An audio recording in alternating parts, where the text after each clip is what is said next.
mensaje principal es que los flujos globales de inversión extranjera fueron gravemente afectados por la pandemia. Vimos que, como mostraré luego con ejemplos más específicos, que los flujos de inversión se redujeron en 1/3 en comparación con el año 2009, y esto es el punto más bajo, incluso si comparamos con la caída que se evidenció cuando la economía mundial fue afectada por la crisis financiera del 2008. Entonces, sí se han hecho muchos esfuerzos, ha habido muchos proyectos, muchos programas pero sobre todo en países desarrollados, para tratar de asegurar una recuperación sostenible e inclusiva post pandemia. Hay algunos problemas todavía en términos de desigualdad en acceso a recursos, en acceso a finanzas, pero vamos a ver cómo puede en conjunto, a través de lo que UNCTAD definimos como una estrategia de inversión coherente, una política de inversión inclusiva, podemos tratar de manejar estos desafíos. Algo innovador en los últimos 2 años en el informe es que tenemos una sección dedicada al análisis de lo que es el impacto de la inversión en los objetivos de desarrollo sostenibles. Esto comenzó en el informe del 2020 y ahora por segundo año tenemos una sección dedicada y un capítulo mirando a los nuevos instrumentos de financiación para los sectores de objetivos de desarrollo sostenible. Entonces, básicamente aquí más o menos detallo un poco lo que voy a hablar un poco de las tendencias, voy a hablar del capítulo clave del informe, donde tratamos de ver cómo se afectó la inversión en la capacidad productiva y cuáles son las posibles rutas de una recuperación sostenible.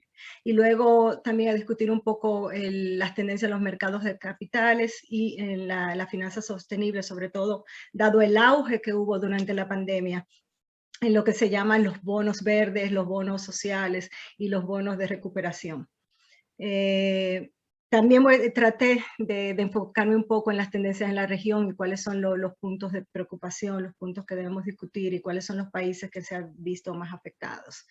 Bueno, esta es nuestra gráfica de impacto, como yo diría, porque aquí vemos realmente la evolución de la inversión extranjera directa y claramente la caída que se provocó debido al COVID. La línea naranja son las economías desarrolladas, la línea verde, la economía en transición, y como vemos, veníamos bien. Si vemos 2014 hubo un auge en la inversión en algunos países, sobre todo los países de las economías en desarrollo y las economías en transición, pero el COVID realmente el impacto fue fuerte. Y vemos que los países desarrollados van un poquito en recuperación, pero todavía es un poco incierto. Vemos, o sea, un tema aquí también es la composición de los flujos, que es algo importante que yo quiero resaltar, y es que en general los diferentes tipos de inversiones fueron afectados negativamente. O sea, usualmente cuando analizamos la inversión extranjera directa tendemos a ver lo que es la inversión tipo balanza de pagos, pero en realidad los flujos son más complejos que esto. Tenemos primero el primer panel, que son las inversiones en nuevas plantas, lo que llamamos Greenfield, y aquí la inversión cayó más o menos en 30%. Luego, si vemos lo que fueron las fusiones y adquisiciones transfronterizas, también se vieron afectadas, pero en menos medida. Y luego algo que también en los últimos años hemos comenzado a trabajar es el tema del análisis de los acuerdos de financiación internacional. Y estos son el tipo de inversiones que son importantes para el sector de zona franca, porque son básicamente enfocados en infraestructura, en sectores productivos, y son acuerdos ya de mayor a largo plazo. En general, como vemos aquí a través de los 3 paneles, la inversión cayó en todas las modalidades. Y la inversión en nuevas plantas todavía no tiene signos, perdón, de recuperación.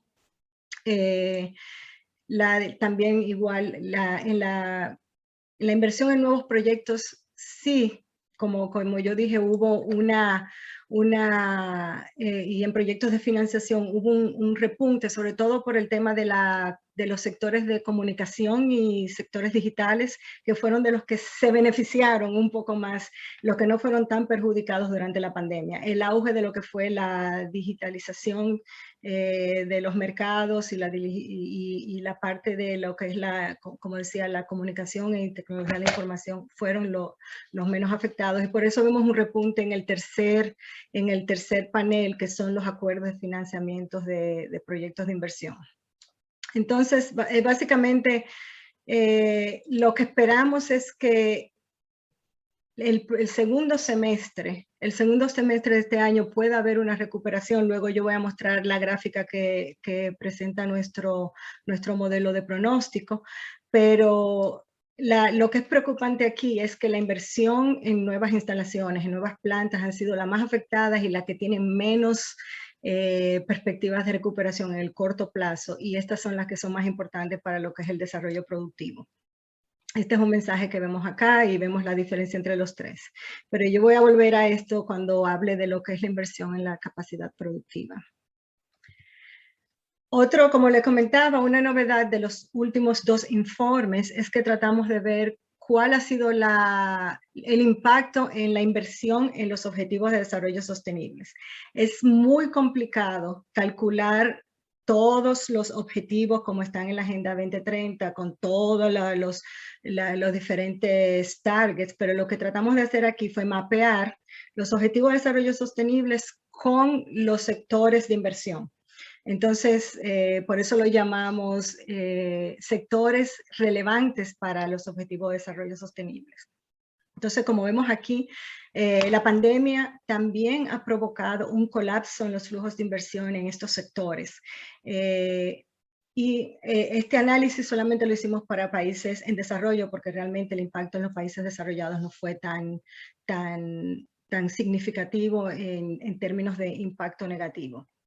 Además, la Agenda 2030 concierne a los países en desarrollo. Entonces, aquí vemos que todos los sectores de la inversión de los Objetivos de Desarrollo Sostenibles fueron altamente impactados. El que menos fue impactado fue el sector de energía renovable, y esto se conecta con el tema que voy a hablar luego más tarde, que fue por el tema de los bonos verdes y el tema de la inversión en estos nuevos tipos de instrumentos financieros. El impacto, la pandemia realmente exacerbó una tendencia que ya se venía viendo de una baja en la inversión en sectores claves y sectores que ya venían siendo vulnerables antes de la pandemia, como por ejemplo la infraestructura. Y de nuevo es preocupante porque infraestructura es el motor de lo que es la capacidad productiva. Todos los sectores de infraestructura, incluyendo el transporte, generación y distribución de energía, a excepción de la energía renovable y las telecomunicaciones, fueron afectados.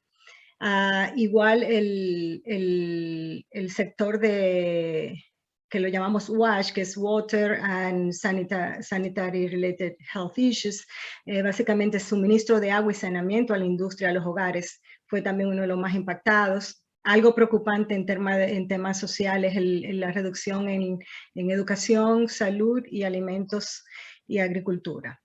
Un tema con los sectores de salud y educación, estos son sectores sociales donde la inversión pública tiene un peso más alto que la inversión extranjera. Entonces aquí no podemos comparar infraestructura con sectores sociales, porque aquí el impacto de la inversión y el rol de la inversión extranjera vis a vis la pública es diferente. Entonces básicamente esto plantea un desafío, porque el avance que se ha hecho desde que se lanzó la Agenda 2030 en el año 2015, nosotros publicamos el primer análisis de lo que es la brecha de inversión en los Objetivos de Desarrollo Sostenibles en el informe del 2014. Y ahí ya se había calculado cuál sería la brecha de inversión, y todavía, casi a pocos años de lo que es la fecha límite para cumplir los desarrollos, estamos muy lejos de lo que es cerrar esta brecha de financiamiento, y el COVID viene y lo afecta todo. Entonces, en materia de política de desarrollo, esto es muy preocupante. Y como decía, para el sector zona franca, lo que vemos en el área de infraestructura es muy preocupante, salvo salvo las luces que pueda arrojar estos acuerdos de financiamiento de lo que se llama International Project Finance. Si tienen alguna pregunta, por favor, me pueden detener. Yo estoy tratando de cubrir el material lo más eficientemente posible para poder tener una conversación. Entonces, bueno, les conté un poco de lo que es la tendencia general, luego las modalidades de inversión y luego el impacto en la inversión en los objetivos de desarrollo sostenibles. Algo muy claro aquí es que el impacto varía, las tendencias contrastan mucho entre lo que son las economías desarrolladas y las economías en desarrollo. Aquí vemos que dentro de los países avanzados, Europa fue el que más sintió el impacto negativo dado el impacto de la pandemia, y dentro de las regiones en desarrollo, América Latina y África fueron las más afectadas, luego seguido por, bueno, las economías en transición. Y el tema de América Latina en la próxima figura voy a detallar un poco. Asia, o sea, en conjunto, el impacto en los países en desarrollo, en las economías en desarrollo, fue menor dado la resiliencia que mostraron los flujos en Asia. En Asia hubo un crecimiento de la inversión extranjera de 4%, lo cual contrasta fuertemente con lo que vemos en América Latina y en África y en las economías en transición. Básicamente aquí lo que vimos cuando analizamos las tendencias sectoriales es que los flujos de inversiones se vieron básicamente afectados por las actividades que hacen un uso intensivo de las cadenas de valor. O sea, aquí el tema de cadenas de valor, lo que es oferta y demanda, pesó mucho. Y también el impacto en el sector turismo y el impacto en las actividades de recursos naturales, que impactó mucho a África y América Latina, dado las ventajas comparativas en este sector. Entonces, otro tema ha sido la simetría que hay entre lo que es el margen de maniobra que los gobiernos tienen para conceder ayudas a los diferentes sectores, sobre todo, digamos, el tema de turismo, sin contar el costo que representó la ayuda sanitaria. Entonces, básicamente aquí lo que maniobra es el tema del impacto cadenas de valor, el impacto en sectores como turismo, y en algunos países el impacto de la inversión hacia las zonas francas, como fue el caso de Centroamérica y el Caribe. Esta es nuestra figura para los países más relevantes, bueno, más relevante en términos de tamaño, ¿no? de relevancia política de América Latina. Como vimos, los flujos se desplomaron en 45%, y en comparación, como vimos con las otras regiones, solo África fue igualmente afectada. Entonces, aquí básicamente el impacto se debió a la caída, al colapso en la demanda de las exportaciones. O sea, es un tema básicamente exportaciones y sobre todo la caída de los precios de la materia prima. Eso también jugó un papel muy importante. Y la desaparición del turismo, como decía, lo que condujo a una contracción de la actividad económica, no solamente de la inversión extranjera directa. Si vemos los pronósticos del Fondo Monetario Internacional, CEPAL y demás, fue una contracción macroeconómica severa. Entonces, como decía, el tema también de los sectores, no solamente turismo, pero también el sector hidrocarburos, en algunos países evidenció una alta contracción, y también la exportación de minerales y metales. La inversión hacia la exportación de minerales y metales en algunos países, mientras que otros, ese fue el punto de salvación, que estas exportaciones pudieron sustentar lo que fue el crecimiento económico. Entonces, mirando un poco los países, los flujos en América del Sur se redujeron casi a la mitad, y sobre todo en países como Brasil y Perú alcanzaron los flujos más bajos, en casi 2 décadas. Entonces, en Brasil, como vemos, las entradas fueron afectadas por, bueno, el impacto fue prácticamente más de 60% negativo, básicamente por la desaparición de la inversión en la extracción de petróleo, suministros de energía y gas y servicios financieros. Entonces, estos tres sectores que son los principales sectores de inversión extranjera en Brasil fueron los más afectados. En Perú fue realmente una combinación del impacto COVID, el impacto global y la inestabilidad política en dicho país.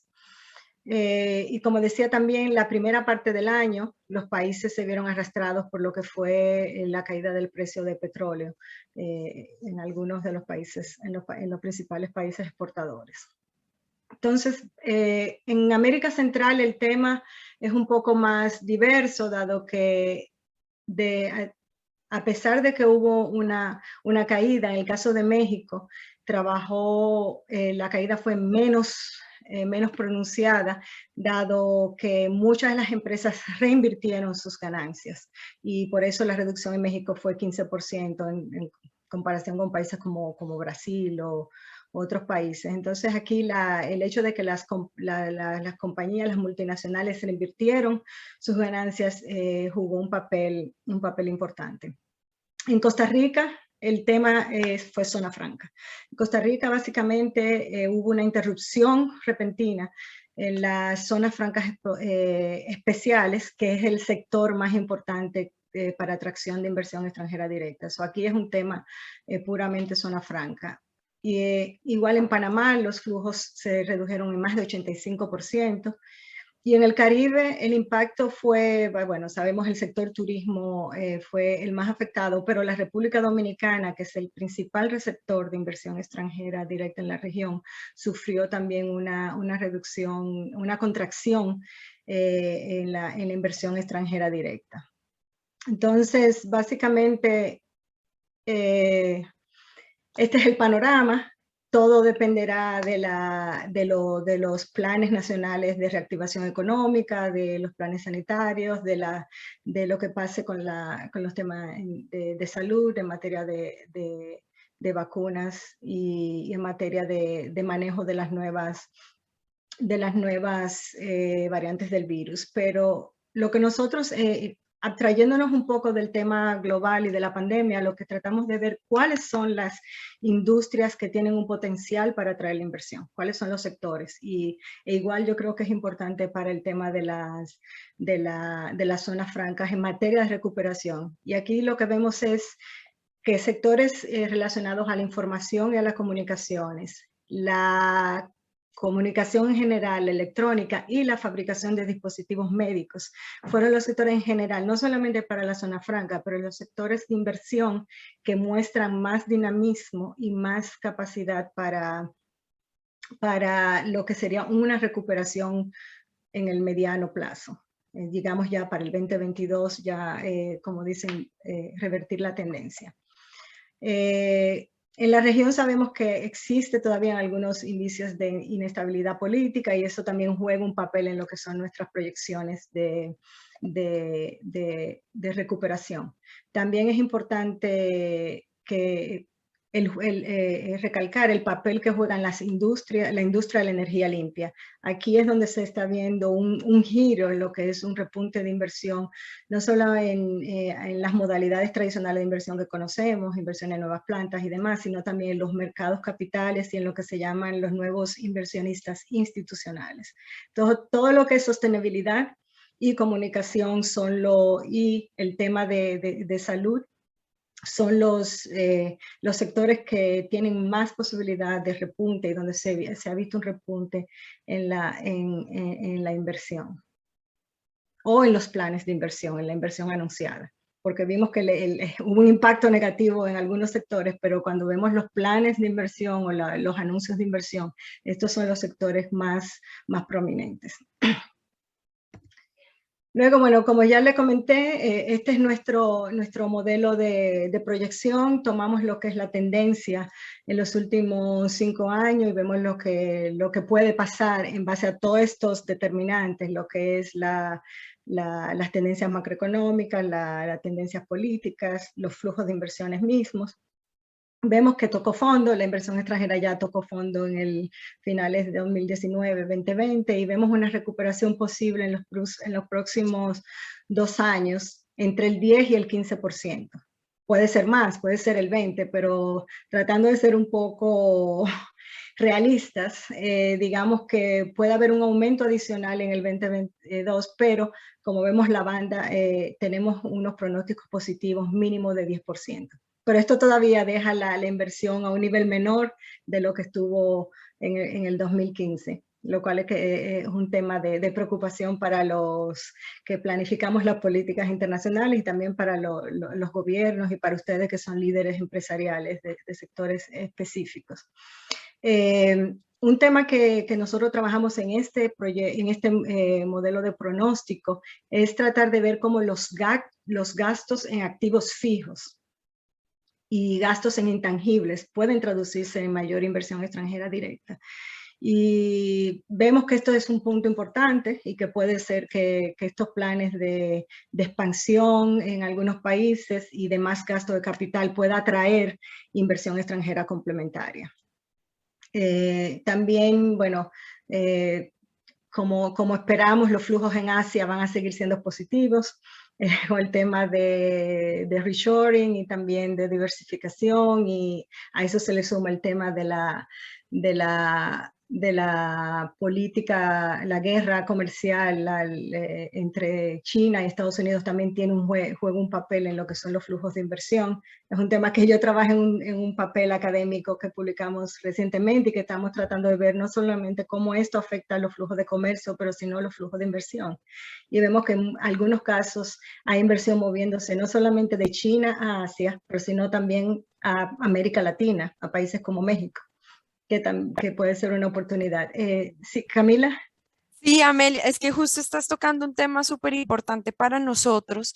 Se habla mucho del nearshoring, del reshoring, lo estamos viendo más desde el tema de expansión de negocios, o sea, o que las empresas definitivamente están reinvirtiendo para ser diferentes. Por ejemplo, si una planta hacía una línea de producción, ahora está haciendo 5 y demás, pero como tal no estamos viendo que una empresa va a salir de Asia para venirse a América Latina. No, sinceramente, con lo que he hablado con los afiliados, pues nadie me ha contado, no, es que esta empresa se fue de China para instalarse en América Latina. Y con los flujos de inversión que estabas comentando, que Asia sí creció en el 4%, mientras que en América Latina el menos 45%. ¿Cuál es tu visión respecto, y ya que hiciste el paper, cuál es tu visión de este tema para darnos un poco de luces? Mira, tú lo planteaste muy bien. No es tan fácil porque no todas estas inversiones se realizan en sectores zonas francas. Muchas de estas son proyectos maduros en sectores específicos. Hay varios tipos de modalidades, tipos de contractuales, hay muchas fusiones y adquisiciones, aquí entran muchas cosas en consideración. Nosotros tratamos de analizar los casos más relevantes o sea, nosotros partimos del tema de comercio, mirando a nivel detallado lo que fueron los sectores que fueron afectados por la guerra de tarifas.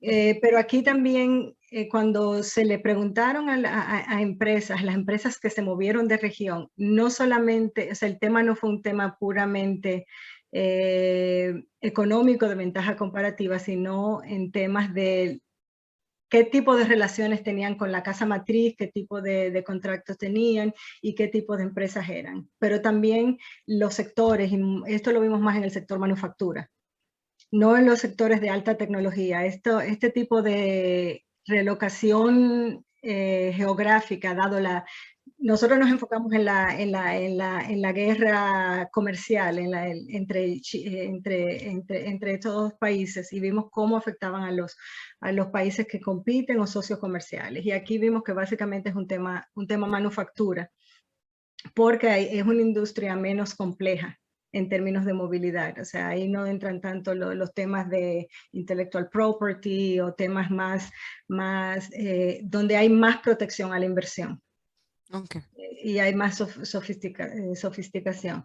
Pero eso fue un tema también que trabajamos el año pasado, cuáles son las posibles trayectorias, y una de ellas es más regionalización. Es más movimiento dentro de la misma región, no necesariamente de Asia a América Latina, más complemento dentro de la misma región. Ok, mil gracias, Amelia. Sí, pero bueno, podemos volver a hablar sobre esto porque es un tema importante al final.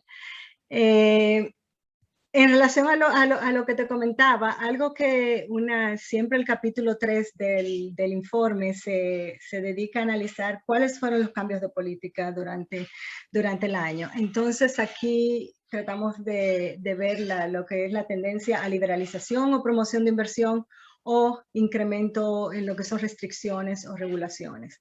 Entonces vimos que por el tema del COVID, la proporción de políticas más restrictivas o de regulación alcanzaron niveles récords debido al tema de la pandemia. Hubo muchas nuevas políticas de inversión para restringir movimiento de capitales en ciertos sectores. Entonces, esto se aceleró mucho en el año 2020. Nosotros analizamos 152 nuevas políticas de inversión adoptadas alrededor del mundo durante el año y 50 fueron diseñadas para introducir nuevas regulaciones o restricciones. Pero en materia de liberalización no hubo un descenso, se mantuvo, bueno, no hubo un descenso tan significativo, se mantuvo estable. Esta reducción que vemos aquí en el punto 59 se debe a las nuevas medidas regulatorias, no a que se echaron para atrás los avances que se habían logrado. Entonces hubo nuevas políticas, fueron diseñadas para, en términos de lo que podríamos decir, para proteger lo que es la seguridad nacional, o sectores de importancia de seguridad nacional que básicamente se traduce en sector salud en países desarrollados. Hubo mucha regulación por el tema de la vacuna. También hubo mucha preocupación en materia de seguridad nacional y se restringió en muchos países lo que es la fusión y adquisiciones transfronterizas y se bloquearon muchos acuerdos de inversión para proteger sobre todo sectores sensibles como sectores digital, sector de propiedad intelectual y sector salud. Pero esperamos que esto sea algo momentáneo, dado la pandemia, que no sea un retroceso a lo que ha sido el proceso de liberalización de los acuerdos comerciales y acuerdos de inversión que hemos visto en los últimos años. Bueno, entonces en base a esto y en base al impacto que ha tenido la pandemia, no solamente en la inversión, sino en las economías nacionales, algo que se propone en el informe y que se va a trabajar en el foro la semana próxima es una iniciativa de inversión en salud. Y aquí también el sector zona franca juega un papel importante porque es un sector que, como vimos en el caso de República Dominicana, que ha alcanzado un auge en lo que se llama, en materia de diversificación de lo que son las zonas francas en la región. Entonces, básicamente es una estrategia dirigida a países de ingresos bajos y medianos y tratar de promover la inversión a través de nuestros diferentes stakeholders en lo que es invertir en el conocimiento, no solamente invertir en la producción, pero en el desarrollo de conocimiento y la capacidad tecnológica. Es uno de los problemas que se dio durante la pandemia, la capacidad para producir equipos, para producir medicamentos, para producir vacunas.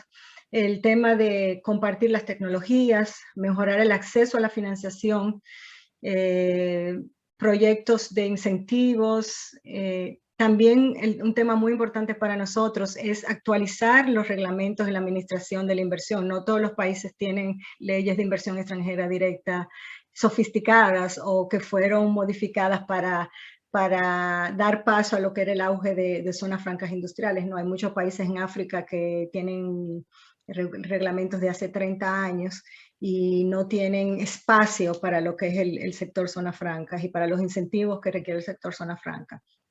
El tema de cooperación regional y reducir los costos regionales para facilitar este nearshoring siempre que sea posible, y garantizar la sostenibilidad de iniciativas para que sea un mercado justo. Aquí, o sea, realmente el tema es sentarse alrededor de la mesa los diferentes, el sector que financia, los hacedores de política, los organismos internacionales, porque es un sector, el sector salud es muy sensible y las desigualdades son más grandes que en ningún otro sector productivo. Entonces, esta es una iniciativa que la parte conceptual se presenta en el informe, pero la parte práctica se va a discutir en el fondo, en el Foro Mundial de Inversiones la semana próxima. Entonces, como yo decía, aquí el hincapié son cuatro elementos. Uno, la financiación. Segundo, el apoyo para un ecosistema de tener políticas coherentes. El otro tema es la infraestructura y el otro tema es el desarrollo y de conocimiento y lo que es compartir este conocimiento y las tecnologías pertinentes.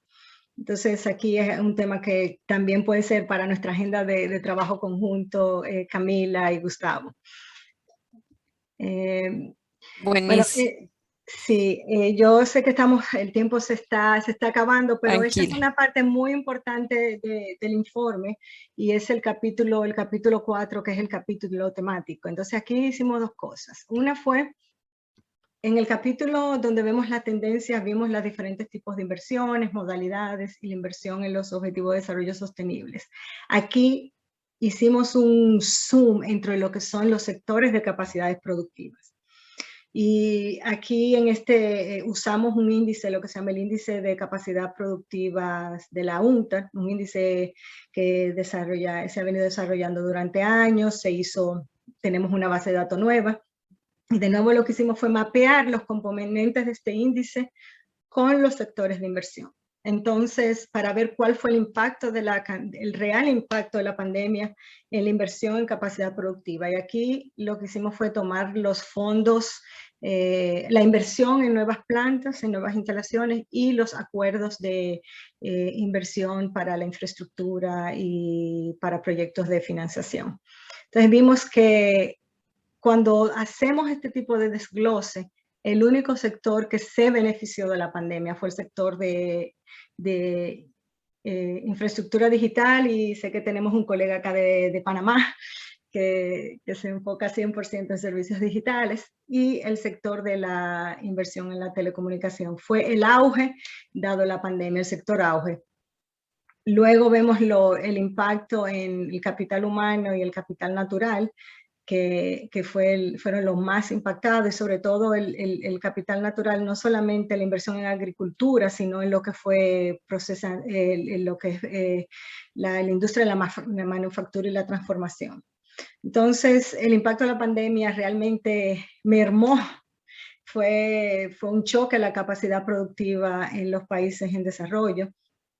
Y si esto lo contrastamos, como yo decía anteriormente, con el tema de lo que son las nuevas tendencias de inversión y los nuevos instrumentos, el tema energía renovable y digitalización es donde se está poniendo, donde los inversionistas tienen como dicen, la mira, hacia donde van, hacia donde van los anuncios o las intenciones de inversión. Es preocupante este panorama. Esperamos que cuando las tendencias se recobren, podamos presentar un panorama diferente. Pero como decía, esto es de gran preocupación porque los sectores de infraestructura son los que en la inversión nacional, no solo la inversión extranjera, juegan un papel muy importante. Entonces aquí el diálogo gobierno, inversionistas extranjeros es muy importante. Claro, porque además estás mostrando dos sectores que son primordiales para los ODS, que es el desarrollo de capital humano y food for everyone. Exacto. No, el impacto social es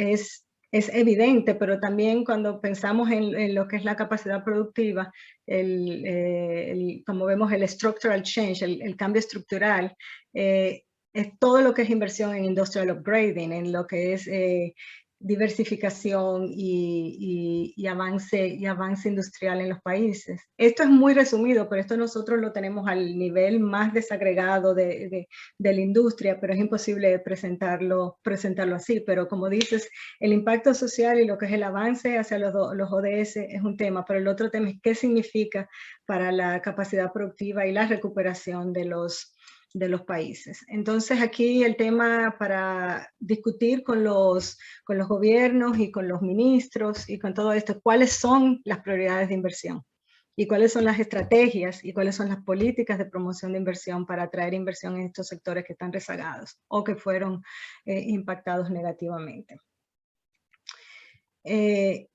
Como yo dije al principio, aparte de estimar cuáles son los impactos, algo que hicimos en el informe es ver cómo estos paquetes de recuperación, estos paquetes de inversión que se lanzaron durante la pandemia, cuál fue el impacto y realmente dónde se generaron y hacia dónde fueron. Y como vemos, básicamente estos programas de estímulo fueron implementados básicamente en países desarrollados o economías emergentes grandes.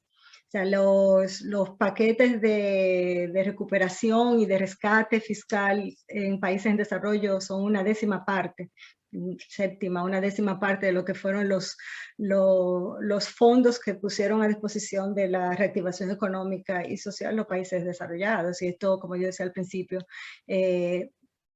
muestra la asimetría que existe a nivel de espacio fiscal, de espacio fiscal que tienen los países en desarrollo. Algo interesante es que el valor acumulado de los fondos de recuperación destinado a la inversión a largo plazo se aproxima más o menos a 3.5 billones de dólares y todavía hay muchos países preparando iniciativas, planes de recuperación que pueden tener un impacto positivo no solo en los sectores nacionales, pero sectores de conexión internacional como el de Zona Franca. Esto tiene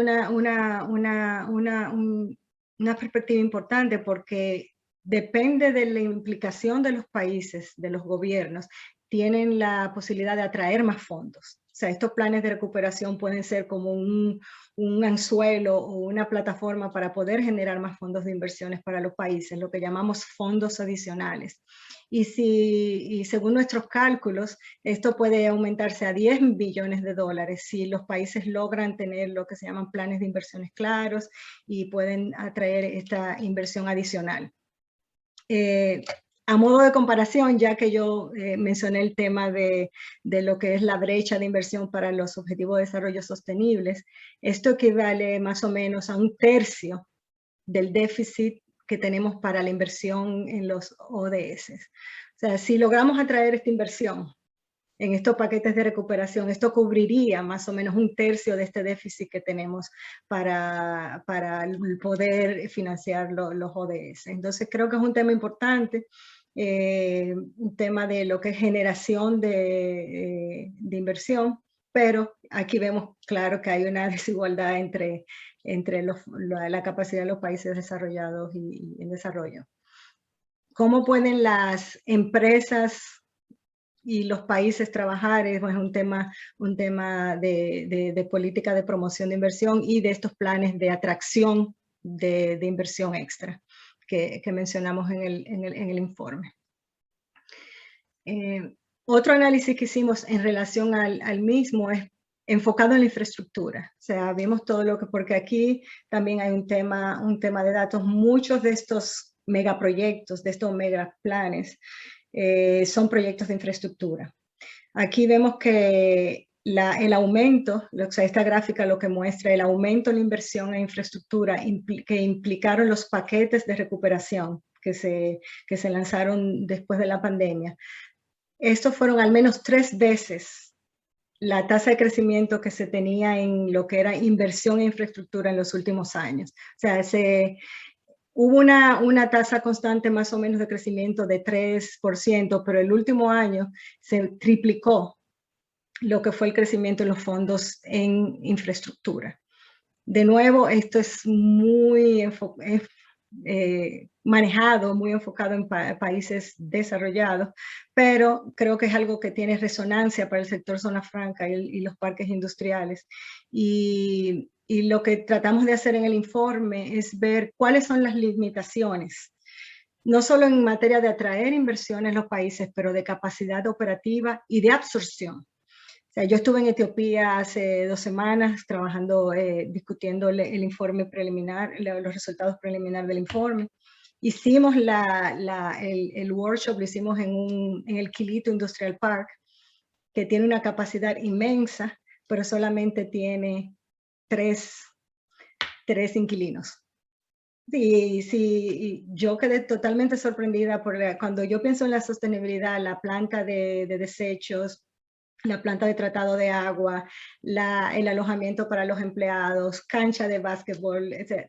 Toda la infraestructura está ahí. Tenía su edificio de one-stop services, pero solamente hay 3. O sea, la capacidad instalada es enorme, pero solamente hay 3 compañías y una de ellas todavía no está exportando, que produce material médico.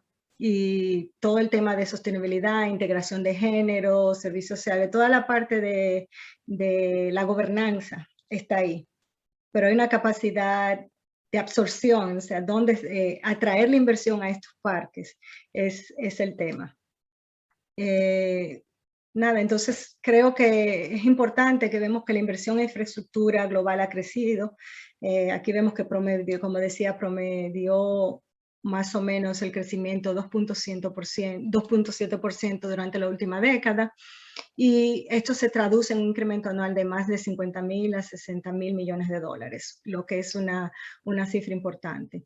Pero lo preocupante aquí es la capacidad de absorción de los países en desarrollo, la capacidad de las instituciones públicas y de las empresas para traducir esto en lo que es inversión productiva. Y un tema que vimos en el análisis fue el tema de los sobrecostos en los países en desarrollo, lo que es la sobrevaluación, problemas de ineficiencia que a veces te incrementan el costo de los proyectos en 25% en países en desarrollo. Entonces esos son elementos que los inversionistas toman en consideración y por eso vemos que hay países donde este tipo de inversiones no fluyen porque no tienen la capacidad de absorción. Entonces, sí se están generando nuevas inversiones en infraestructura, pero se necesita un push doméstico para atraer este tipo de inversiones. Finalmente, lo que tratamos de hacer, creo que cada informe de la UNTA trata de terminar con lo que es un framework de ver cuáles son los potenciales, cuáles son los retos y cuáles son los objetivos y las acciones que debemos hacer. Y algo que tratamos de ver aquí fue el enfoque estratégico y luego cómo se pueden implementar estos programas de movilización de fondos, cómo canalizar estos fondos y cómo maximizar el impacto positivo. Entonces aquí, si vemos la matriz es compleja, pero al final a la derecha, un instrumento importante para esto son las zonas francas especiales.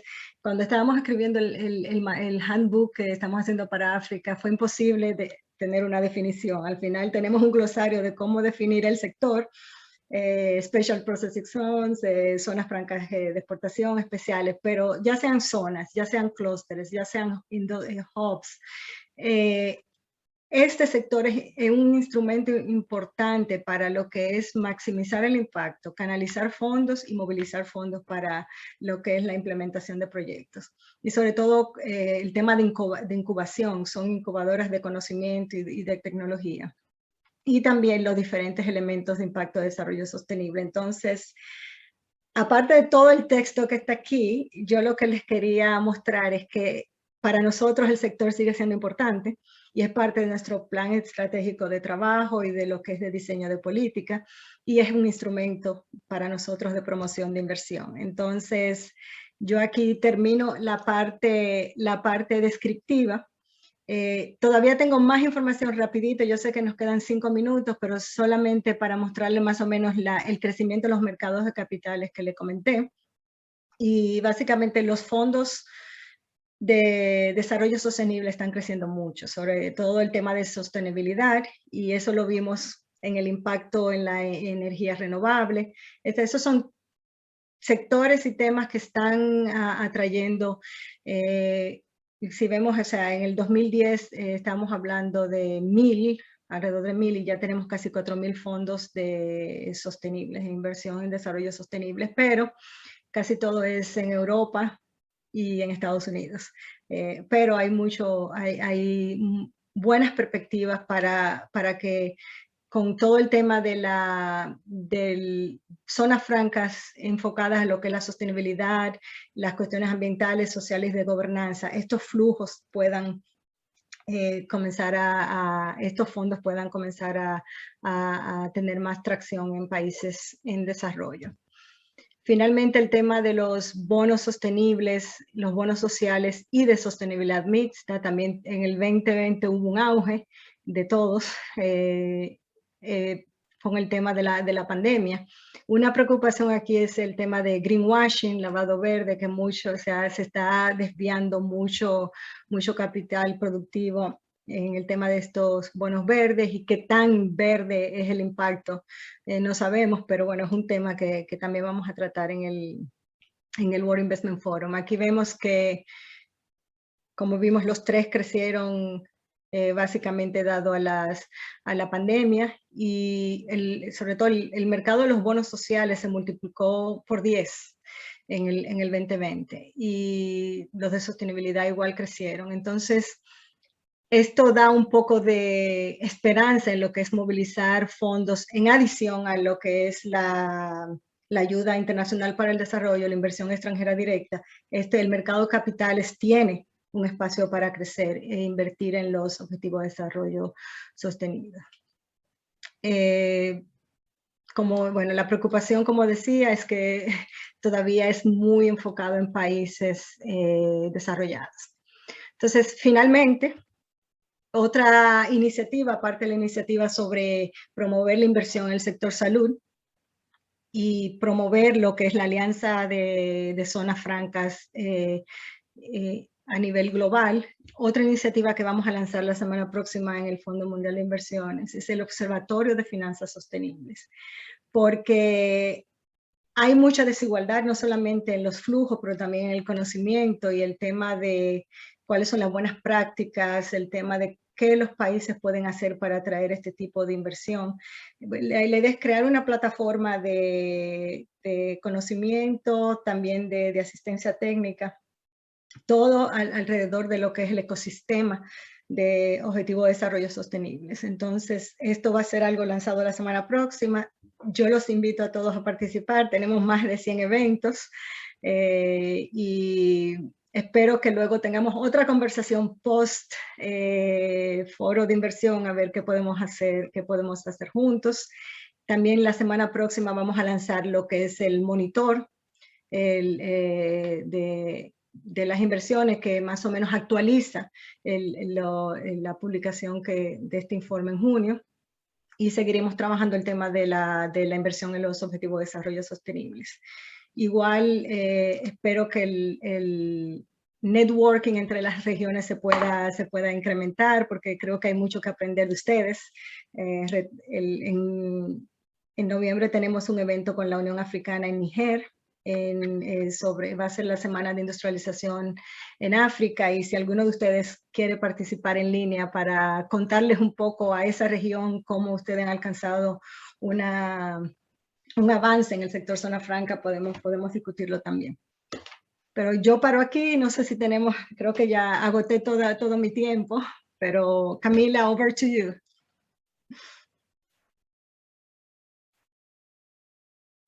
Mil gracias, Amelia. Y creo que esas últimas palabras se van a unir mucho a una iniciativa que nuestro presidente nos va a contar, ya que tenemos todos los afiliados acá, algo muy, muy importante que vamos a firmar la próxima semana. Entonces, pues anunciémoslo de una vez, Gustavo, aunque no hemos firmado, pero para que ya los afiliados sepan.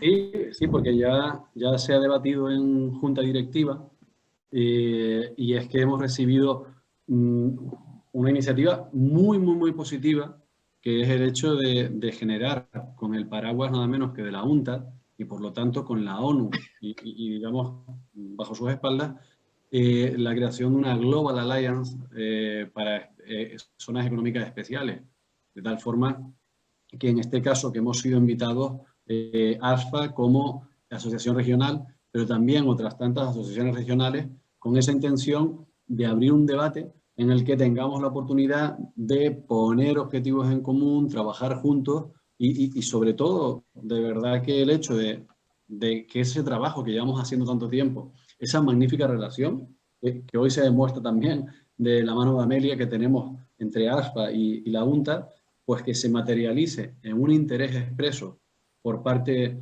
de la ONU en su conjunto y de la UNTA particularmente en trabajar de la mano con nosotros, pues desde luego, vamos, yo, Camilo sabe bien, Amelia también, y más en tantos involucrados en este tema que saben que lo celebré, la recepción de esa carta, ese correo fue una celebración inmediata y absoluta, porque creemos que es una noticia muy, muy, muy positiva. Y esto puede ser el germen, la semilla de muchísimo trabajo por delante y el hecho, precisamente, uno de los aspectos más importantes que tenemos en nuestra zona franca es la necesidad de posicionar qué es lo que ofrecemos para atraer inversión. Por lo tanto, que nada menos que una asociación regional como la nuestra, iberoamericana, en la que la práctica totalidad de los países son precisamente developing countries, estamos todavía en desarrollo.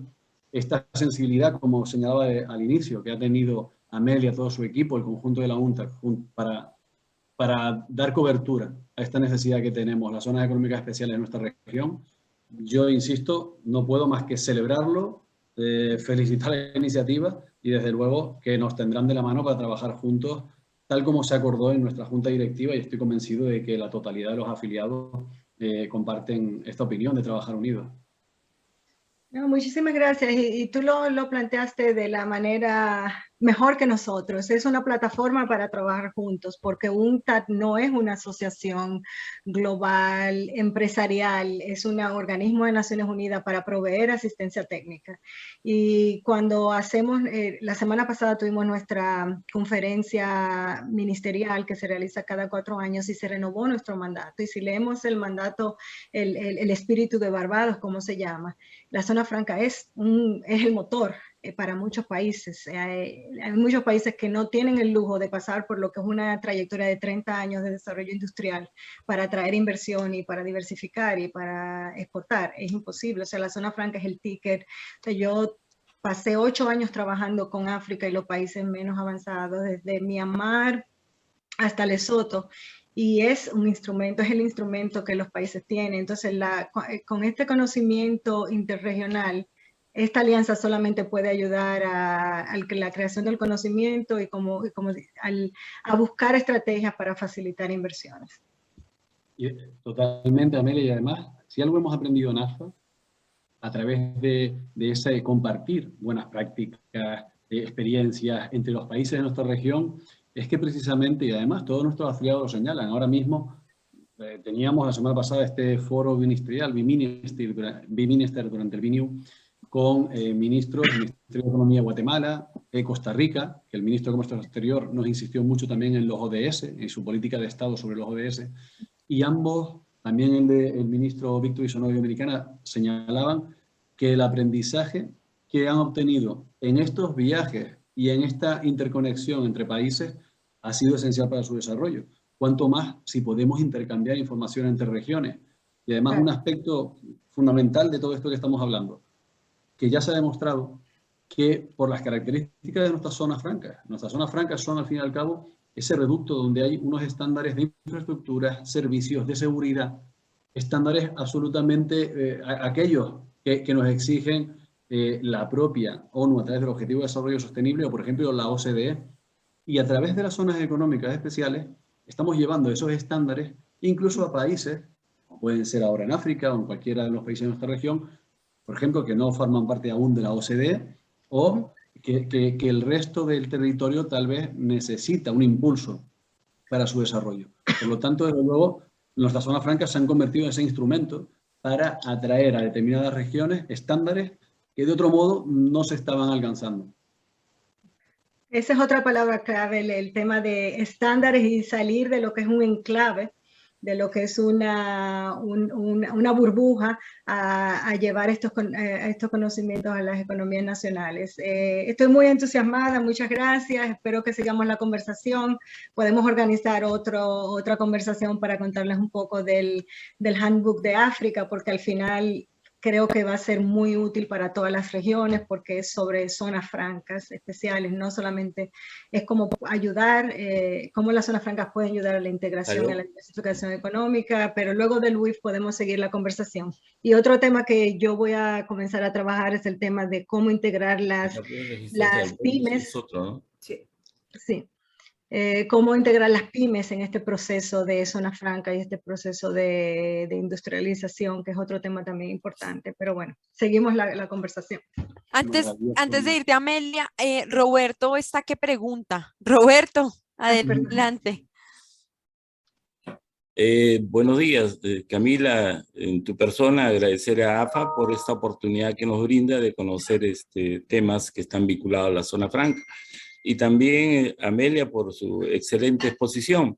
Y quisiera en la misma línea que ha señalado Amelia y Gustavo respecto a la infraestructura de transporte, de conectividad que tiene las zonas francas. Coincidimos que las zonas francas sí son unos instrumentos de atracción a la inversión extranjera y nacional. Quisiera un poco vincular a los temas que hemos vivido en el Perú y también creo en el mundo respecto a las importaciones y exportaciones en el tema de los contenedores y los fletes, ¿no? Que se encarecieron casi en un 100%. ¿Qué podrías recomendar aparte de lo que tú has señalado que debemos hacer en una infraestructura de la conectividad, puertos, carreteras, que se podría ver, y como lo han indicado ustedes en línea, que las zonas francas podrían constituirse como un patio de contenedores, ¿no? Para poder abastecer la carga de exportación como importación, porque se ha visto escasez del mismo. ¿Cómo tú podrías plantear la necesidad de que se equipe con equipos de carga, montacargas, de estiva, relacionados a la conectividad? Eso, por favor. Gracias, Amelia, por tu respuesta.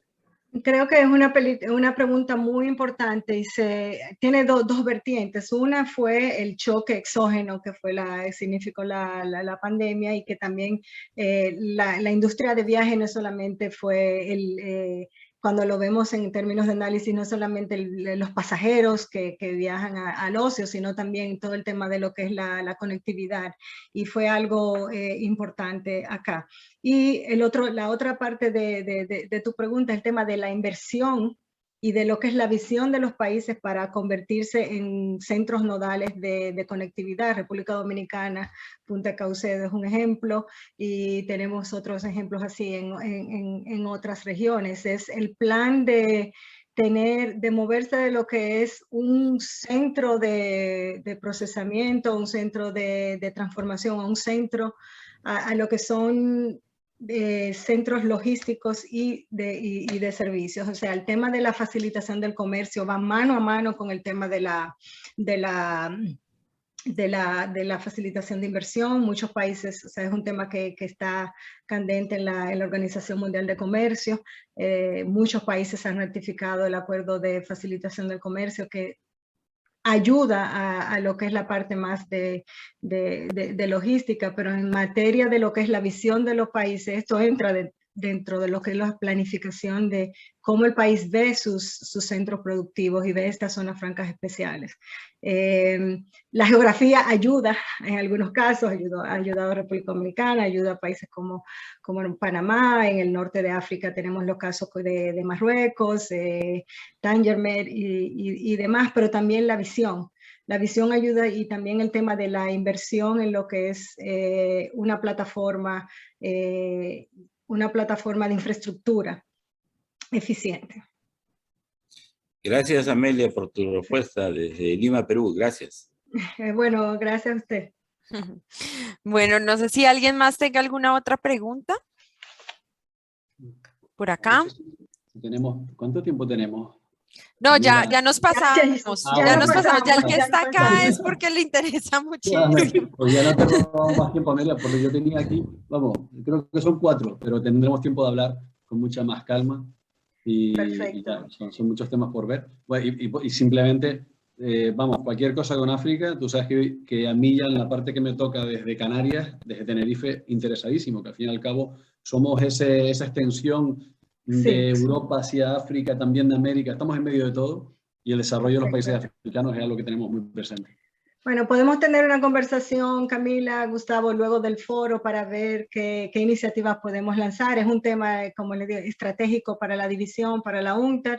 Tenemos el trabajo en África que se puede expandir, el trabajo de las pymes que voy a comenzar ahora también. O sea, hay mucho por donde colaborar y por donde trabajar. Y los que no se han registrado, los invito a registrarse al foro. Tenemos más de 100 eventos, tenemos el track de zonas francas especiales, un track académico, tenemos jefes de estados abriendo el foro el lunes, incluyendo el presidente de la República Dominicana, tenemos jefe de estado de Costa Rica, ministros, tengo el ministro de Costa Rica en mi evento sobre el impacto de las multinacionales en la transmisión de políticas de género. O sea, se pueden tomar la semana libre para disfrutar del foro. Y tienen a Gustavo y a Camila, son expositores en varios segmentos. Mil gracias, Amelia. Tener a la ASFA presente a través de Cami y yo en 2 eventos diferentes, muchísimas gracias, de verdad, porque nos pone ahí en una magnífica plataforma. Sí, no, y para todos los afiliados y para Amelia, de verdad, ustedes son unos aliados espectaculares. Yo siempre digo, son nuestros fans. A veces nos luchamos con otras organizaciones multilaterales, pero siempre con la UNCTAD nos sentimos trabajando en equipo, que realmente conocen las bondades de las zonas francas, estos enclaves pues de atracción de inversión, de generación de empleo formal, de educación, ahí lo pusiste en el cuadro, ¿no? Todas estas políticas públicas enfocadas hacia las zonas.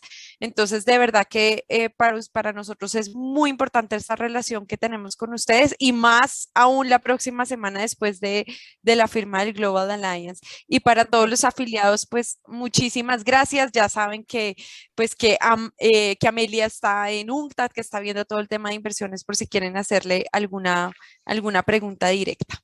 Sí, en el WIF, en la plataforma del foro verán mi mail y podemos seguir la conversación bilateral y siempre a sus órdenes. Y un gran gusto, Camila y Gustavo y todos los que participaron. Gracias a todos los afiliados. Gracias, Chao. José Manuel. Chao, que estén bien. Gracias, saludos. Gracias, hasta la próxima. Gracias. Un abrazo.